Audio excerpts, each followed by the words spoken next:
¿De qué manera nosotros podemos llegar a temer a Dios? ¿Por qué se nos pide temerle?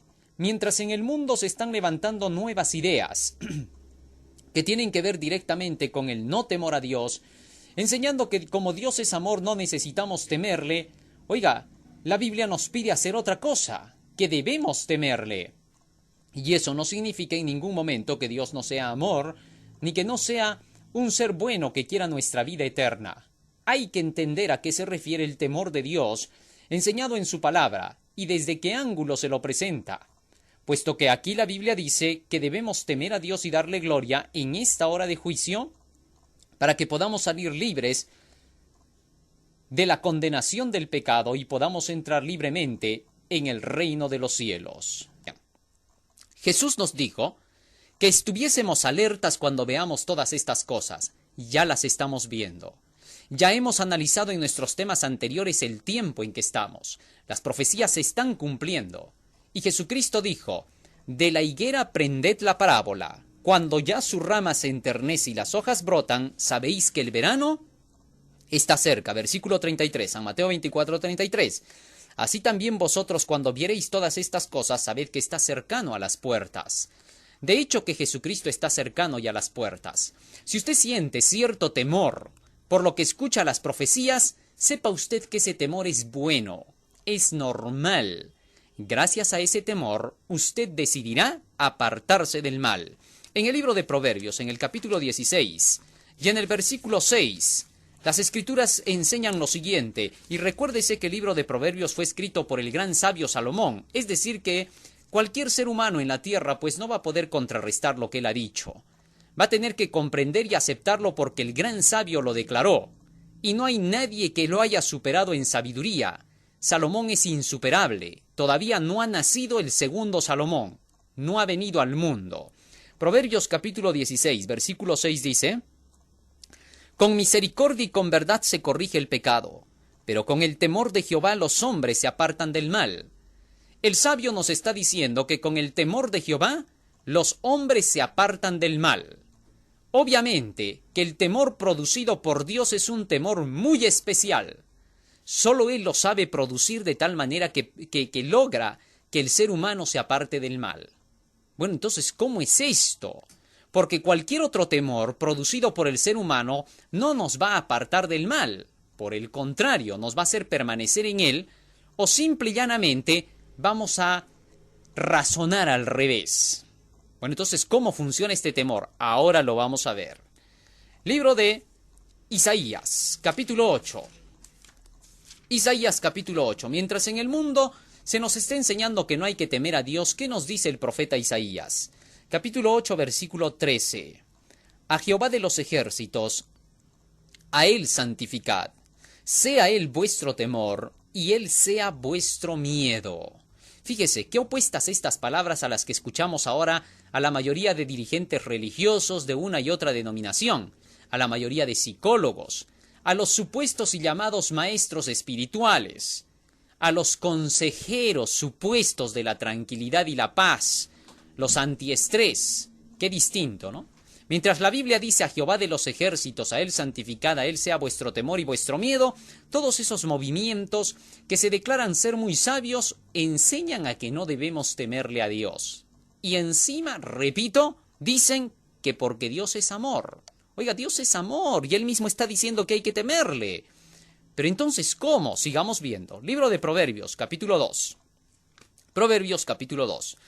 Versículo 1 y versículo 5. Dice la Escritura: Hijo mío, si tomares mis palabras y mis mandamientos guardares dentro de ti, haciendo estar atento tu oído a la sabiduría, si inclinares tu corazón a la prudencia. Versículo 5.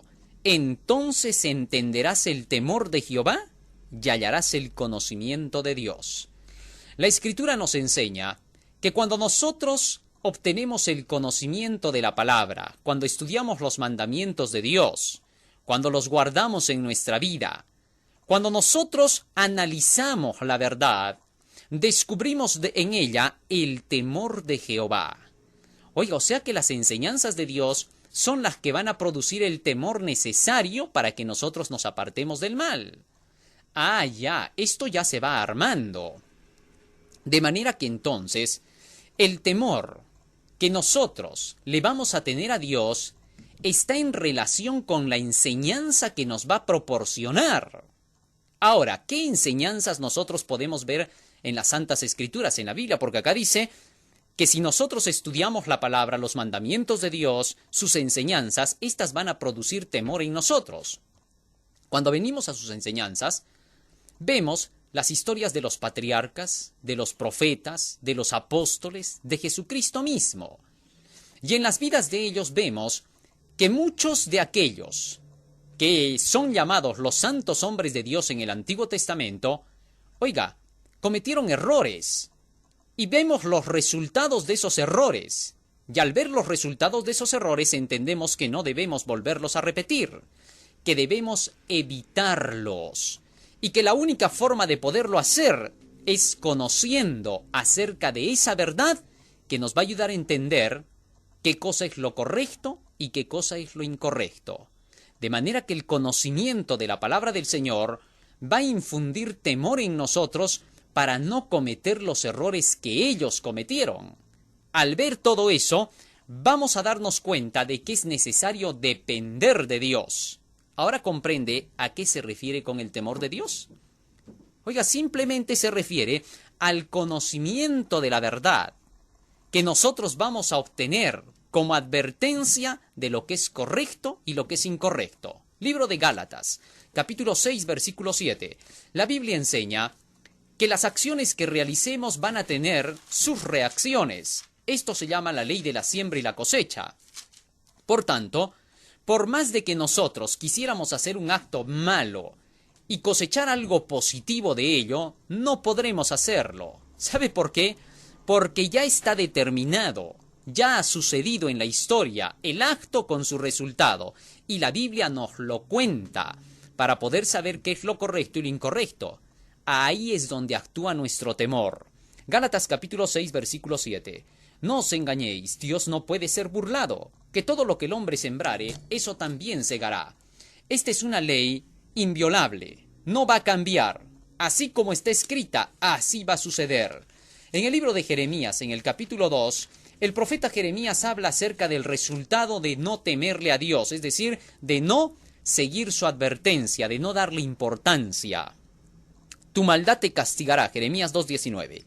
Tu maldad te castigará, tu apartamiento te condenará. Sabe pues y ve cuán malo y amargo es tú dejar a Jehová tu Dios y faltar mi temor en ti, dice el Señor Jehová de los ejércitos. Cuando el ser humano no cumple con lo que el Señor le pide, cuando el ser humano actúa de una forma negativa, inmediatamente el ser humano cosecha el resultado de la acción que ha realizado. Y obviamente el resultado no va a ser nada bueno, va a ser doloroso. La paga del pecado, de su error, va a ser la muerte. Por esa razón es que la palabra del Señor nos dice que debemos temer a las advertencias que Dios nos da. ¿Comprendió? Cuando tememos a sus advertencias, nos apartamos del mal. Es decir, cumplimos con su mandamiento. El apartarse del mal es estar en obediencia. Deuteronomio capítulo 6, versículo 2. La Biblia dice que no hay temor sin obediencia a la ley. Eso es un imposible. Deuteronomio capítulo 6, verso 2. Para que temas a Jehová tu Dios guardando todos sus estatutos y sus mandamientos que yo te mando, tú y tu hijo y el hijo de tu hijo todos los días de tu vida, y que tus días te sean prolongados. De manera que entonces, cuando la persona llega a temer a las advertencias divinas, estas advertencias divinas conducen al hombre por el camino correcto, lo apartan del mal y lo hacen cosechar la bendición. Oiga, qué interesante. O sea que el temor a Dios no es como Satanás lo ha querido hacer pintar. Satanás nos quiere hacer creer que como Dios es un Dios justiciero, malo, perverso, duro, que solamente está mirando a la humanidad para castigarla. Oiga, sería peor que el mismo diablo, pues, ¿no? Porque el diablo no lo castiga a usted, al contrario, le fomenta el pecado. Y tanto más peca usted, más lo hunde en el pecado, más vicios le trae. Entonces, aparentemente, el diablo sería más atractivo que Dios. pero eso no es verdad. Él sabe mentir, pues, no se sabe inventar cosas. Entonces, Satanás, ¿qué cosa quiere hacer pensar? Que como Dios es un juez severo, duro, castigador, que no pasa por alto ningún mal, sino que está listo para poder matar y destruir. Oiga, nos hemos llenado la cabeza de esa idea y de ese pensamiento falso de temor a Dios. Así no enseñan las Escrituras. Las Escrituras presentan a Dios como un Dios de amor, como un Dios que solamente quiere nuestro bienestar. Oiga, pero no solamente lo quiere de sentimiento, sino también de acción. La misma Biblia enseña en el libro de Primera de Juan, en el capítulo 3, y estas son palabras de Jesucristo. Primera de Juan, capítulo 3, verso 18. Hijitos míos, no amemos de palabra ni de lengua, sino de obra y en verdad. El que dice esto, ¿él mismo no va a cumplir? Dios no nos ama solo de palabra y de lengua, nos ama de obra y en verdad. Lo demostró cuando vino a morir en la cruz del Calvario. La cruz es el lugar máximo de la demostración de amor. Es decir, donde Jesucristo no solo habló palabritas de bien, no solo vino a hacer milagritos a la tierra, no solamente vino a decir ámense los unos a los otros, no solamente vino a hacer que los seres humanos pudieran ver en él una carita atractiva, amable, que a veces cuando faltaba un poco de pan alimentaba a 5,000, otras veces a 4,000. No, ese no es el Cristo que la Biblia presenta. La Biblia presenta al Cristo lleno de amor, al que más allá de hacer todos estos actos, demostró en la cruz del Calvario todo su amor al entregar su vida por nosotros los pecadores. ¿Qué más excelencia de demostración de verdadero amor? Ahora, con esto, queda en claro de que este Dios es un Dios bondadoso, y cuando nos da sus enseñanzas en su palabra, y nos muestra las leyes de la causa y el efecto, de lo que el pecado produjo en varias personas, cuál fue el resultado que cosecharon, es porque nos ama, quiere evitar que suceda lo mismo con nosotros. Hay personas que dicen, de los errores pues se van aprendiendo, así adquirimos experiencia. ¿Y qué tal si usted comete el error de agarrar un cable de 10,000 voltios? ¿Cuándo va a aprender usted después de esa experiencia?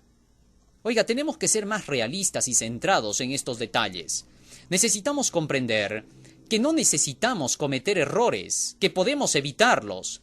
Pero también, si esto llegase a ocurrir, Dios no nos va a abandonar. Porque Dios no nos va a decir, cometiste error, ya está, pues se acabó, ¿qué vamos a hacer? Es una pena, intentaste y no pudiste.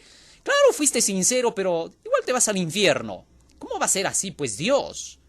Hay también salidas. En Primera de Juan capítulo 2, versículo 1, el Señor declara, hijitos míos, estas cosas os escribo para que no pequéis. Pero si alguno hubiere pecado, abogado tenemos para con el Padre a Jesucristo el justo. He ahí la bendición del cristiano, ¿no? Que acepta a Jesucristo como su Salvador, para que mientras el cristiano se perfecciona, si en algún momento cometiese algún error, porque el error es natural en el ser humano es imperfecto desde que el pecado entró, entonces tenga esperanza. Oiga, Dios no es un Dios fanático que le dice a usted, obedece si de aquí en adelante ya no me fallas en nada. El Señor sabe que Él va a darnos todo su poder, pero que el ser humano podría ceder en algún momento. El diablo vive, las tentaciones están en el medio, y aunque no hay pretexto para pecar, oiga, es increíble, pero el ser humano comete errores. Nadie puede decir, yo no cometo error. Eso es imposible, por favor. Por eso el Señor nos da las salidas. Pero eso no significa que no debamos ir por el lado correcto para hacerlo mejor, tal como el mandamiento nos lo pide, para que todo salga perfecto y cosechemos buenos resultados. ¿A usted le gusta cosechar malos resultados? Obviamente que no, pues a nadie, ¿no? A todos nos gusta cosechar buenos resultados, y Dios en su palabra nos enseña cómo hacerlo. Miles de personas dicen, claro, Dios pide que seamos buenos, pero qué difícil es, ¿no? Oiga, es difícil pues cuando no sabemos cómo alcanzarlo, pero la Biblia nos da el camino. Hay personas que hasta se atreven a decir, no, por más que lees la Biblia igualito, cometes imperfecciones. Oiga, pero la Biblia da salidas para poder vencer esas imperfecciones. Cuando usted estudia la Biblia y aún así comete imperfecciones, es solo para que usted tenga la alerta de saber dónde tiene que poner más fuerza ahora. Dios no lo abandona por causa de sus imperfecciones. Al contrario, lo ayuda. Pero si usted no quiere dejar las imperfecciones, usted solito se mata. Para eso está el temor de Dios, para advertirnos de que todos los días de nuestra vida sepamos qué hacer y qué no hacer. Cuando una persona ya es advertida, ahora se pone alerta frente a una acción. Por más de que usted sea débil, si ya se le advirtió, ahora usted va a empezar a luchar contra el mal. Y aunque usted pareciera que demorase algunas veces, lo que interesa es que usted se puso de parte del cielo para vencer el mal, para combatirlo, mas no para fomentarlo. ¿Comprendió? Ahora, ¿de qué manera el ser humano podría estar en temor de Dios todos los días? Vamos a ver, Deuteronomio capítulo 5, versículo 29. Porque no basta con saber que las enseñanzas de Dios nos producen temor, es decir, nos dan las advertencias para no caer, sino también cómo recibir fuerza cada día. Deuteronomio 5:29.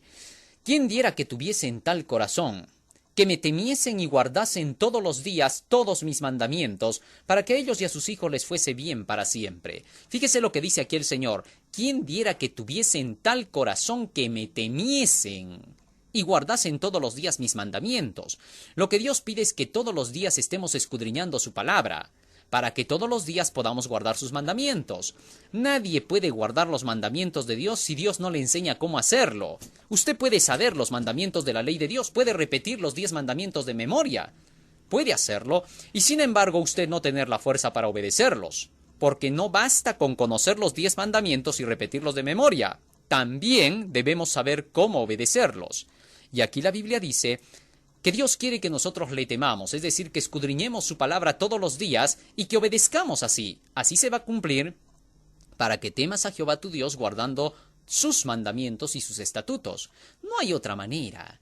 Si cada día no tememos a Dios, va a ser imposible que nosotros podamos vivir en armonía con su santa ley. Porque por naturaleza, como seres humanos, el apóstol Pablo escribe cómo somos. Romanos capítulo 8, versículo 7. Escúchelo bien. Romanos capítulo 8, versículo 7. Por cuanto el deseo de la carne es enemistad contra Dios, porque no se sujeta a la ley de Dios, ni tampoco puede. ¿Qué le parece? Las Santas Escrituras enseñan que la naturaleza carnal, nuestra naturaleza humana, no se sujeta a la ley de Dios ni tampoco puede. Obviamente, así somos. Como no podemos, entonces Dios nos tiene que enseñar todos los días cómo poder alcanzar la victoria. Es la única manera. La naturaleza humana no puede, no tiene tendencia al bien. Ni siquiera todo el razonamiento lógico puede ayudarnos, ni las ideas de los grandes filósofos. Nada de eso funciona. Ni aunque usted viva 500 años, no funciona. Aquí lo que necesitamos es la sabiduría de un ser divino, Dios, y su palabra ha sido dejada con ese fin. Por eso, antes de que usted pueda comprender bien este tema, se le predican las profecías, para que usted al ver las profecías pueda creer que lo que la Biblia dice es verdad, porque usted podría decir así, bueno, claro, aquí me están enseñando el temor a Dios, pero yo como sé que ese libro, que tanto dicen que hay que leerlo y que ese ayuda a temer a Dios y apartarse del mal, ¿cómo sé que es inspirado por Dios? Oiga, usted podría decir eso, pero por esa misma razón, antes de que usted comprenda el temor, primero debe de ser evangelizado en las profecías. Al ser evangelizado en las profecías, usted se da cuenta que todo lo que Dios ha dicho se cumple, que todo lo que ese libro dice se cumple. Usted solo puede creer en todo lo que dice ese libro cuando ve que sus predicciones se cumplen. Así confía. La fe es confiar. Confiar plenamente en algo que no le ha engañado ni le piensa engañar. Pero para eso usted tiene que conocerlo, estudiarlo. Y una vez que conoce y estudia, ahora ya se puede decir que usted tiene poder, tiene fe, tiene creencia para poder seguir las enseñanzas de lo que dice este libro. El apóstol Pablo, en el Nuevo Testamento, en el libro de Filipenses, nos enseña que debemos ocuparnos en nuestra salvación con temor y temblor. Filipenses capítulo 2, verso 13. Versículo 12, perdón. Por tanto, amados míos, como siempre habéis obedecido, no como en mi presencia solamente, sino mucho más ahora en mi ausencia, ocupaos en vuestra salvación con temor y temblor. ¿Qué cosa significaría ocuparse de nuestra salvación con temor y temblor? Fácil, ocuparse todos los días del estudio de la palabra de Dios para poder saber cuáles son las advertencias divinas.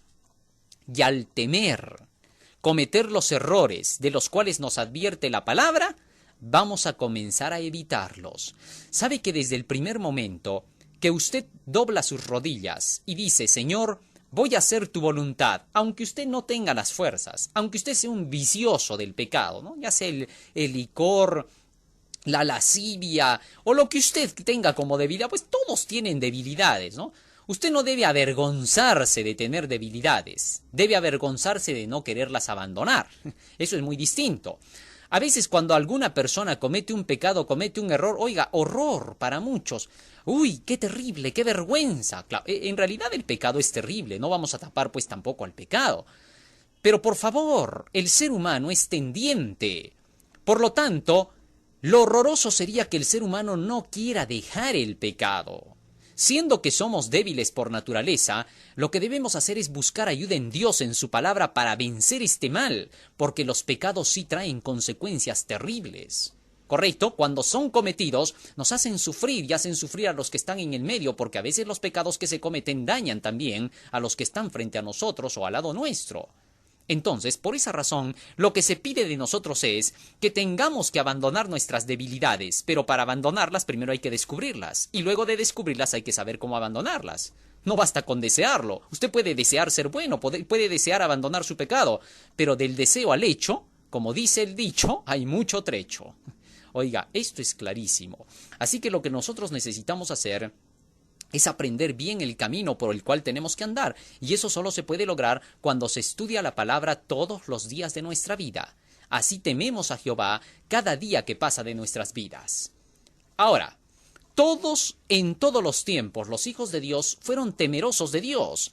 En el libro de Job leemos acerca del hombre de quien se dice que era un hombre varón perfecto, temeroso de Dios. Escuche lo que dice. Libro de Job, capítulo 1, verso 1. Hubo un varón en tierra de Uz, llamado Job, y este hombre era perfecto y recto y temeroso de Dios y apartado del mal. ¿Qué le parece?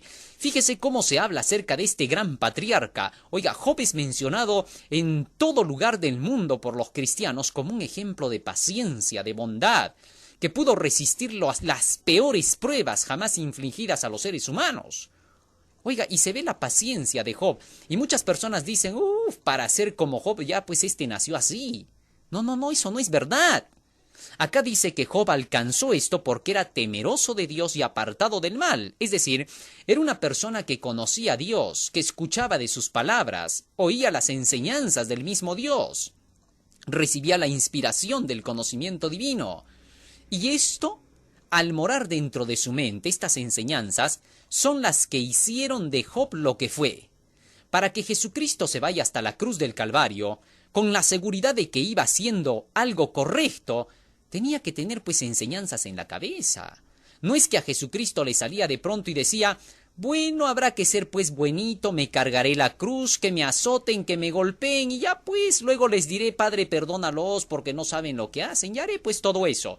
No vaya usted a creer pues que era así, no. Las Escrituras señalan que todo lo que Jesucristo mencionó, todo lo que hizo, todo lo que dijo, oiga, ya estaba escrito, que así tenía que decir el Cristo. Como Jesús se había llenado de todas estas enseñanzas, como todas las profecías se cumplían en él, como él había venido para rescatar a la humanidad, toda esa verdad era la que hacía su personalidad. ¿Comprendió? Es que la personalidad se forma gracias a los pensamientos y al conocimiento que se adquiere. Usted es lo que son sus pensamientos. En el libro de Proverbios, en el capítulo 23 y en el versículo 7, el gran sabio Salomón declara precisamente esto. Libro de Proverbios, capítulo 23, versículo 7. Fíjese bien lo que dice allí. Dice, porque cuál es su pensamiento en su corazón, así es él. Oiga, así de sencillo. El ser humano es como es su pensamiento.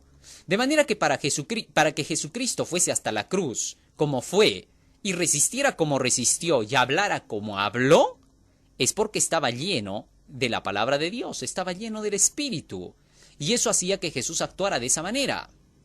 De igual manera, nosotros vamos a poder actuar en razón del conocimiento, y Job lo hizo así, y por eso de él se dice temeroso de Dios y apartado del mal. No solamente se dice eso de Job, se dice de todos los hombres santos que existieron en la antigüedad, que eran hombres temerosos de Dios, porque hacían su voluntad, porque todos estos, cuando el temor de Dios les llegó, oiga, ese temor produjo un cambio en sus vidas, un deseo de querer combatir el mal para que no pudieran o para que no tuvieran, mejor esté ese término, para que no tuvieran que cosechar el resultado negativo de sus acciones. Es increíble, pero el temor de Dios produce arrepentimiento. Libro de Isaías capítulo 6, versículo 1 hasta el 5. Fíjese lo que produjo en Isaías el temor de Dios. Escúchelo bien. Isaías capítulo 6, verso 1 al 5. En el año en que murió el rey Usías, vi yo al Señor sentado sobre un trono alto y sublime, y sus faldas llenaban el templo. Y encima de él estaban serafines, cada uno tenía 6 alas, con 2 cubrían sus rostros, con 2 cubrían sus pies y con 2 volaban. Y el uno al otro daba voces diciendo, Santo, Santo, Santo, Jehová de los ejércitos, toda la tierra está llena de su gloria. Y los quiciales de las puertas se estremecieron con la voz del que clamaba, y la casa se llenó de humo. Entonces dije, dice el profeta Isaías, escúchelo bien, ¡ay de mí, que soy muerto! Que siendo hombre inmundo de labios y habitando en medio de pueblo que tiene labios inmundos, han visto mis ojos al Rey Jehová de los ejércitos. Cuando Isaías vio la gloria de Dios, temió. Y ese miedo produjo en él un reconocimiento rápido de su condición. ¡Ay de mí, que soy hombre de labios inmundos! Oiga, no hay nada más claro que cuando la gloria de Dios se revela a través de sus profecías, a través del conocimiento de saber que Dios existe, porque las profecías demuestran la existencia divina, como ya lo hemos estudiado, no hay nada más claro que el hombre se pone temeroso. Se da cuenta que hay un alma que tiene que poner delante frente a un juicio. Entonces despierta, reacciona y sabe que hay peligro. Y lo primero que entiende es que debe temblar, porque la vida no era como él se la imaginaba. El conocimiento que él tenía acerca de la verdad era vago. Pero al descubrir la gloria de Dios, la verdad pura de Dios, se da cuenta que estaba peleando contra un poder real. Ahora, esa persona, al igual que Isaías, teme y rápido declara, pero yo tengo errores y pecados. Mis males son estos, los reconoce. Se produce arrepentimiento genuino.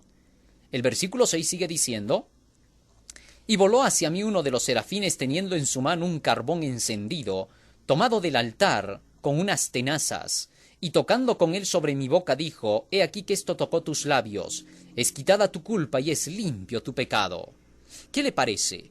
Debido a que Isaías se había arrepentido realmente de su pecado, se muestra ahora un querubín que traía fuego encendido, que puso en los labios de Isaías y le dijo, ahora has quedado purificado y limpio de tus pecados. Así que el temor de Dios produce arrepentimiento. Por eso Satanás no quiere que se prediquen los temas que infunden el temor de Dios. Él siempre dice que las profecías asustan a la gente y que no hay que hablar sobre eso porque la trauman, la vuelven loca, la desquician. Oiga, inventan un sinfín de cosas que ni él se las crea, ni él se las cree. Y él empieza a hacerle creer a la humanidad de que no hay que hablar sobre estos temas. Oiga, eso no puede ser pues verdad. La palabra del Señor enseña que gracias a esto el hombre conoce lo que es el arrepentimiento. Sin arrepentimiento no existe el perdón del pecado. Pero Dios hace arrepentir al hombre. El arrepentimiento no nace del ser humano, es un don de Dios. Muchos enseñan que el arrepentimiento debe nacer del corazón del mismo hombre. Oye, eso es mentira. La Biblia no enseña eso, es error. Los fariseos eran los que creían así. Cuando encontraron en una ocasión a una mujer que estaba en adulterio, de frente la trajeron para apedrear. No le dieron ni oportunidad de que se arrepienta porque según ellos creían, la persona debía de arrepentirse sola y no debía de cometer errores así. Oiga, pero ellos cometían peores errores.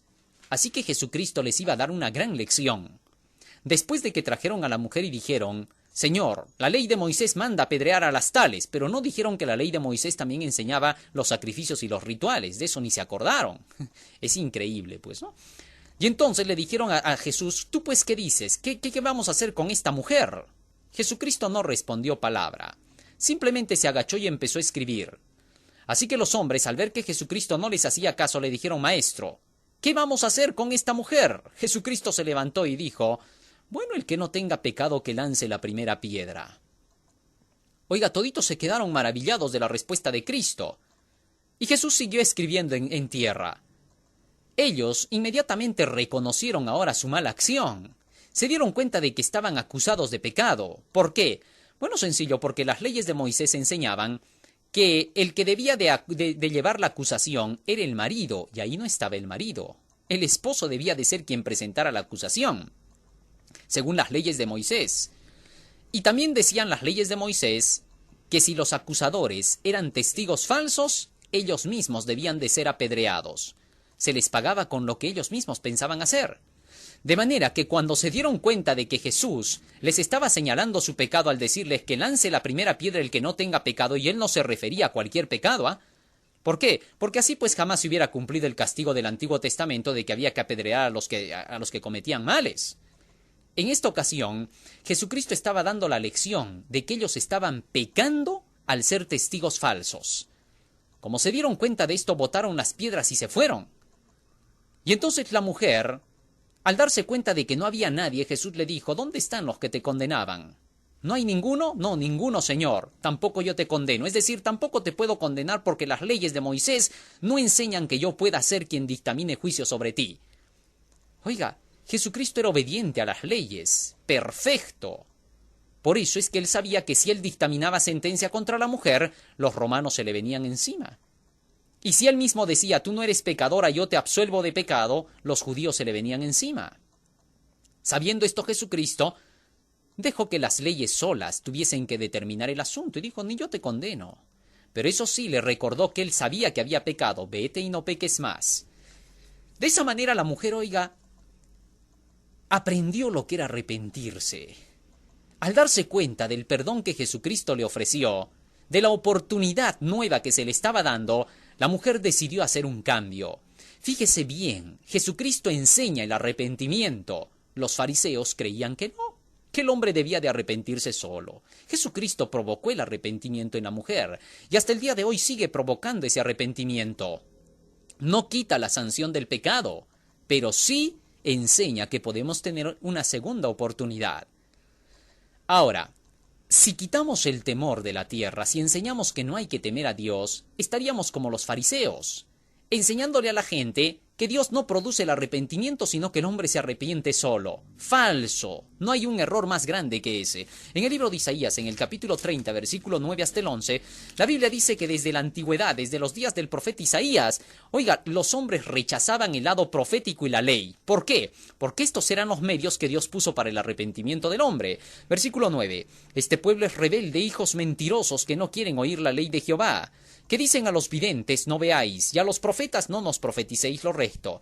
Decidnos cosas halagüeñas, cosas suaves, cosas que nos digan que estamos bien, que no estamos mal. Suavícennos pues el mensaje, así díganos que somos santitos. Profetizad mentiras. Apartaos de la senda, dejad el camino, haced cesar de nuestra presencia al Santo de Israel. Así siempre se opusieron desde la antigüedad aquellos que no querían que la ley se obedeciera. Obviamente que Satanás estaba detrás porque él estaba quitando el arrepentimiento. Así que entonces el temor de Dios está apoyado por las Santas Escrituras y es una bendición para el arrepentimiento del ser humano. Cuando Dios produce temor en el hombre, lo hace a través de sus reprensiones. Él dice en el libro de Apocalipsis capítulo 3 y en el versículo 19 y 20. Apocalipsis capítulo 3, verso 19 y 20. Yo reprendo y castigo a todos los que amo. Sé pues celoso y arrepiéntete. Las reprensiones de Dios son las que nos producen el temor. Oiga, ningún ser humano en la tierra está libre y exento de recibir las reprensiones divinas que son las que producen el temor. En la Biblia se le llama castigo. Hay dos tipos de significado que se le da a la palabra castigo en la Biblia y debe de comprenderse bien.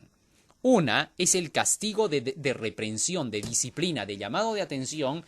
Y la otra palabra castigo en la Biblia es presentada como el castigo que van a recibir los impíos que no se hayan arrepentido por la destrucción de sus cuerpos y sus almas. Es decir, son destruidos para siempre, la muerte segunda. Así que no confunda por favor estos dos términos. Cuando acá dice yo reprendo y castigo a todos los que amo, el Señor se está refiriendo directamente que Él reprende, llama la atención para que nosotros nos arrepintamos. Por eso el siguiente versículo sigue diciendo en el verso 19, yo reprendo y castigo a todos los que amo, sé pues celoso y arrepiéntete. Qué interesante, oiga. Pero ¿cómo nos disciplina el Señor? ¿Cómo nos reprende? Libro de Hebreos, Libro de Hebreos, capítulo 12. Escúchelo bien. Capítulo 12 de Hebreos, versículo 5 al 7. Y estáis ya olvidados de la exhortación que como con hijos habla con vosotros diciendo: Hijo mío, no menosprecies el castigo del Señor, ni desmayes cuando eres por él reprendido, porque el Señor al que ama castiga, y azota a cualquiera que recibe por hijo. Si sufrís el castigo, Dios se os presenta como a hijos, porque ¿qué hijo es aquel a quien el Padre no castiga? Fíjese cómo habla el apóstol Pablo, Versículo 11. Es verdad que ningún castigo al presente parece ser causa de gozo, sino de tristeza, pero después da fruto apacible de justicia a los que en él son ejercitados. Fíjese bien ahora lo que dice aquí la palabra del Señor. Él dice claramente que sus palabras producen reprensión en nosotros, nos disciplina, y que esta disciplina al principio es causa de tristeza. Es obvio, ¿no? Cuando su padre a usted lo disciplinaba, lo castigaba, oiga, usted se sentía pues triste. ¿Acaso usted le decía a su papá: papá, vuélveme por favor a reprender, trae tu chicote y vuélveme a dar? No, usted no decía así. Al contrario, usted se sentía triste, se iba a un lado, callado, pensaba que su padre era malo, y así la pasaba. Pero después, cuando han pasado los años, usted ha llegado a decir así: la realidad es que gracias a las reprensiones de mi padre, yo llegué a ser exitoso en esta vida. En el momento que usted es reprendido no reconoce esas bendiciones, pero después acá dice el texto: da fruto apacible de justicia a los que en él han sido ejercitados. Oiga, qué interesante. O sea que entonces el temor de Dios, que es el llamado, la disciplina, el castigo de Dios, produce una tristeza buena. ¿Cómo es esta tristeza? Vamos a ver, porque alguien dijera por ahí: ¿qué cosa? ¿Soy masoquista para que me guste la tristeza o qué? ¿Cómo es esto? Vamos a ver de qué se trata. Segunda de Corintios capítulo 7, verso 9. Ahora me gozo, dice el apóstol Pablo, no porque hayáis sido entristecidos, sino porque fuisteis entristecidos para arrepentimiento. Oye, qué interesante, ¿no? Dice: fuisteis entristecidos para arrepentimiento, porque habéis sido entristecidos según Dios, para que ninguna pérdida padecieseis por nuestra parte, porque la tristeza que es según Dios obra arrepentimiento saludable, del cual no hay que arrepentirse, mas la tristeza de este siglo obra la muerte. Fíjese ahora lo que dice aquí el Señor. Nos dice que la tristeza producida por él produce arrepentimiento saludable, de ese arrepentimiento del cual ya no nos vamos a arrepentir, porque va a ser un maravilloso arrepentimiento. Entonces, la tristeza producida por el temor de Dios, por la disciplina, el llamado de atención de Dios, produce cambio en el corazón del hombre. Por eso es que en la iglesia, los dirigentes, los pastores, los evangelistas, predicadores, siempre usted va a escuchar que están predicando llamando la atención del pecado. Esto es pecado, aquello es pecado, tienes que arrepentirte, deja la idolatría, deja tus malas acciones, deja tus pecados personales, deja tu carnalidad, deja tu sensualidad. Oiga, ¿por qué? Porque constantemente el ser humano, la carne es tendiente hacia estos males. Y por eso es que la disciplina del Señor constante, la enseñanza, la orientación, hace que el cristiano evite caer en estos males. Tanto se le repite esto que se le llega a grabar en la mente. Así, el temor de Dios es grabado en la mente humana, y con ese temor nosotros vivimos apartados del mal. ¡Qué maravillosa la enseñanza divina! El mismo Hijo de Dios estando en la tierra, oiga, también respetaba esta parte y él mismo vivía en temor. Si usted cree que Jesucristo no sintió temor estando en el mundo de tener que pecar, porque si él pecaba fallaba todo, entonces su temor era precisamente en medio de las tentaciones. Y la Biblia dice sobre esto, Hebreos 5, 7 y 8, el cual en los días de su carne, ofreciendo ruegos y súplicas con gran clamor y lágrimas, al que le podía librar de la muerte, fue oído por su temor reverente. En otras versiones dice por su reverencial miedo. Oiga, un temor reverente, un miedo reverente. Era miedo, temor de miedo, pues, ¿no? No podemos negarlo, la Biblia lo enseña así. Pero este es un miedo reverente, miedo a cometer mal, a cometer pecado, y a perder así la salvación de la humanidad entera. Y aunque era hijo, dice el versículo 8, por lo que padeció, aprendió la obediencia. Y consumado vino a ser causa de eterna salvación a todos los que le obedecen. Oiga, qué interesante. La palabra del Señor entonces muestra que hasta nuestro Señor Jesucristo también sintió temor. Por dos razones se siente temor: cuando usted peca o cuando está a punto de pecar. En el caso de Jesucristo es cuando estaba siendo tentado, a punto de pecar. Él no iba a tener que caer porque si caía nos perdíamos todos, tenía que resistir. Sin embargo, la Biblia dice que para que tuviera que resistir sentía también el temor. En el libro de Romanos, en el capítulo 13, las Escrituras declaran en relación al temor lo siguiente.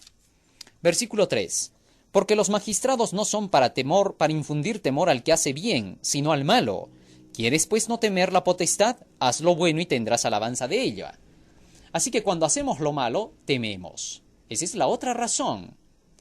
Entonces, es necesario que nosotros aprendamos el temor de Dios. Este temor va a evitar que nosotros amemos el pecado. Nos va a enseñar a aborrecer el pecado. Y eso es lo primero que tenemos que aprender. Por naturaleza no aborrecemos el pecado, nos gusta. Pero tanto recibimos la enseñanza divina que esta enseñanza produce enemistad entre la serpiente y nosotros. Y entonces, gracias a ese temor que el Señor siembra en nuestros corazones, llegamos ahora a luchar contra el pecado, es decir, nos pasamos de parte del cielo.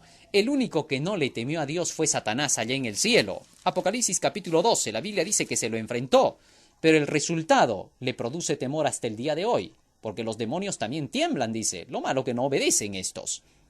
Apocalipsis capítulo 12, verso 7. Fue hecha una grande batalla en el cielo. Miguel y sus ángeles peleaban contra el dragón y peleaba el dragón y sus ángeles, y no prevalecieron ni su lugar fue más hallado en el cielo. Y fue lanzado fuera aquel gran dragón, la serpiente antigua que se llama Diablo y Satanás. Así que entonces el diablo fue quien enseñó en el cielo a que no había que temerle a Dios, que había que enfrentárselo. Pero los resultados no le fueron nada placenteros. Así también, el anticristo aquí en la tierra y los falsos profetas enseñan que no hay que temer a Dios, que como Dios es buenito y Dios es amor, hay que pisotearlo y hay que abusarse y aprovecharse de su misericordia. Pero eso no es verdad, eso no trae ningún resultado bueno. Finalmente, tenemos el ejemplo de un hombre llamado temeroso de Dios en la Biblia. Abraham, amigo de Dios. De este hombre se dice que era temeroso de Dios. Vamos a leer un poco acerca de su experiencia y una ocasión en la cual demostró este temor. Génesis capítulo 22, versículo 1. Y aconteció después de estas cosas que probó Dios a Abraham, y le dijo, Abraham, y él respondió, heme aquí. Y le dijo, toma ahora tu hijo, tu único Isaac. Usted sabe que Abraham solo tenía un hijo con su esposa Sara, que llamado Isaac, pues el hijo anterior lo tuvo con su sierva Agar, con una segunda esposa, que Dios no aprobaba. Así que entonces Dios le dijo, toma ahora tu único Isaac. Versículo 2. A quien tú amas y vete hasta la tierra de Moria y ofrécelo allí en holocausto sobre uno de los montes que yo te diré. Fíjese lo que Dios le estaba pidiendo ahora a Abraham. Ofréceme a tu hijo en holocausto. Después de que se lo dio, Abraham era ya viejo, su esposa ya era estéril, no podía tener hijos y encima era anciana, y luego de que ese hijo nace por milagro, ahora Dios le dice, tráemelo. Bueno, Abraham no se lo rehusó a Dios, aunque como padre sintió el dolor tremendo que tendría que soportar de matar a su hijo, el único. Oiga, no se lo rehusó y lo llevó. Versículo 3. Y Abraham se levantó muy de mañana, preparó su asno y tomó consigo 2 jóvenes suyos y a Isaac su hijo, y cortó la leña para el holocausto y se levantó y se fue hasta el lugar que Dios le dijo. Al tercer día alzó Abraham sus ojos y vio el lugar de lejos. Entonces dijo Abraham a sus jóvenes que lo acompañaban, esperaos aquí con el asno, y yo y el muchacho iremos hasta allí y adoraremos y volveremos a vosotros. Ahora Abraham les dijo a los sirvientes, quédense aquí que yo voy a ir con mi hijo, voy a adorar en el monte y voy a regresar con él. ¿Cómo sabía que iba a regresar con su hijo? Oiga, qué interesante. Versículo 7. Versos 6 y 7. Y tomó Abraham la leña del holocausto y la puso sobre Isaac su hijo, y él tomó en su mano el fuego, el cuchillo, y ambos fueron juntos. Entonces habló Isaac a Abraham su padre, Padre mío. Y él respondió, heme aquí, hijo mío. Y él dijo, aquí está el fuego y la leña, pero ¿dónde está el cordero para el holocausto? Y respondió Abraham, Dios se proveerá de cordero para el holocausto, hijo mío. Y seguían caminando juntos. La pregunta de Isaac traspasó el corazón de Abraham. Padre mío, ¿quién va a hacer el sacrificio? ¿Dónde está? ¿Qué falta la oveja? No podía decirle a Abraham a su hijo, tú eres el sacrificio, no era el momento. Así que le dijo, Dios va a proveer de ese sacrificio, tú no te preocupes. Muy bien, Y entonces el asunto se llevó a cabo. Versículo 9. Dice la Escritura: y como llegaron hasta el lugar que Dios le había dicho, edificó allí Abraham un altar y compuso la leña y ató a Isaac su hijo y le puso en el altar sobre la leña. Y extendió Abraham su mano y tomó el cuchillo para degollar a su hijo. Entonces el ángel de Jehová le dio voces desde el cielo y le dijo: Abraham, Abraham. Y él respondió: heme aquí. Y dijo: no extiendas tu mano sobre el muchacho, no le hagas nada, porque ya conozco que temes a Jehová tu Dios, pues no me rehusaste tu hijo, tu único Isaac. Oiga, qué interesante. Cuando ya Abraham llegó hasta el monte, puso a su hijo, dice, sobre el altar. Oiga, pero el hijo tuvo que subirse, ya tenía 18 años. Así que entonces el mismo hijo se subió hasta el altar, el padre tomó el cuchillo, se alistó, y entonces decidió que le quitaría la vida a su hijo. Y en el momento que ya iba camino del cuello ese cuchillo, el ángel gritó desde el cielo: Abraham, Abraham, detente. Ya conozco que temes a Jehová tu Dios. No me rehusaste tu hijo, tu único. El verdadero temor se basa precisamente en eso, en no rehusar a lo que Dios nos pide. Dios sabe que nosotros somos pecadores, que somos polvo, sabe que nosotros gustamos del mal. Oiga, pero ese no es problema para Dios. Dios sabía que Abraham amaba mucho a su hijo, que no se iba a desprender de él, pero simplemente le dio una orden: tráemelo y lo sacrificas. Ahora también el Señor, sabiendo que somos pecadores, nos da la orden: deja de hacer el mal. Y luego, Él mismo nos dice que nos va a dar el poder porque Él provee, así como proveyó del cordero para el holocausto, Él provee el poder para nuestra salvación. Cristo dio su vida en la cruz del Calvario.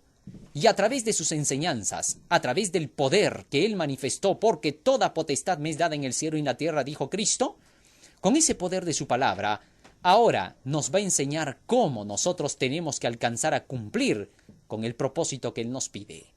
Abraham no solo dijo creo en Dios, demostró con sus actos que era capaz de ir hasta las últimas consecuencias, a pesar de que había una lucha interna en él. Nosotros también, Dios quiere ver en nosotros que queramos obedecer sus mandamientos. Cuando usted quiere obedecer y comienza a luchar por cumplir, porque hoy mismo debe empezar usted a obedecer. Si oyereis hoy su voz, dice Hebreos 3:15, no endurezcáis vuestros corazones. Hoy mismo hay que apartarse de esa cosa maldita que se llama pecado. No debemos seguir con ella. Pero aunque hoy día mismo usted se aparta, necesita poder para no volver a él. Usted decide hoy día que no cometerá más ese pecado, pero ahora tiene que luchar contra él. Todavía va a ser tentado, todavía va a ser presionado, y quizás a veces usted caiga quebrantado llorando a los pies de Cristo porque necesita volverse a levantar. Lo que interesa es que usted decidió hoy. Y hoy mismo le dice Cristo, como le dijo a Abraham: ya conozco que temes a Jehová tu Dios, ya conozco que quieres obedecer mi ley, ya veo que tú quieres cumplir con mis mandamientos. Ahora pues, yo voy a proveerte fuerza, te voy a dar poder. Recibe mis enseñanzas, estas van a ser en ti lo que necesitas para cambiar. Y a medida que tú dependas de mí cada día y yo sea así tu salvador personal, yo seré el que te lleve hasta el reino de los cielos. Ya conozco que temes a Jehová tu Dios. ¿Vas a temerle, querido hermano, a Dios desde hoy en adelante? ¿Ya no vas a poner el pretexto de que tienes miedo por las profecías y que por esa razón prefieres no escuchar? Deja ese pretexto. Adán, dice la Biblia, tuvo miedo y se escondió. Oiga, no haga como Adán y Eva, que en lugar de ir a buscar a Dios para pedirle perdón y humillarse frente a Él, prefirieron esconderse, y lo único que trajeron para la humanidad es la desgracia que hoy vivimos. Si Adán y Eva se hubieran arrepentido en lugar de esconderse, qué distinta sería la historia hoy. ¿Qué forma nueva Dios hubiera dado para la salvación del hombre? Lamentablemente el hombre se escondió, buscando pretextos para poderse librar del mal que había hecho. Querido hermano, al terminar hoy, solamente decirte, pídele a Jesús que Él te dé poder, que Él te enseñe cómo caminar por el camino de sus mandamientos, y cuando Él venga por segunda vez que ya está cerca, Él te dirá: bien buen siervo fiel, entra en el gozo de tu Señor. Que el Señor te bendiga. Amén.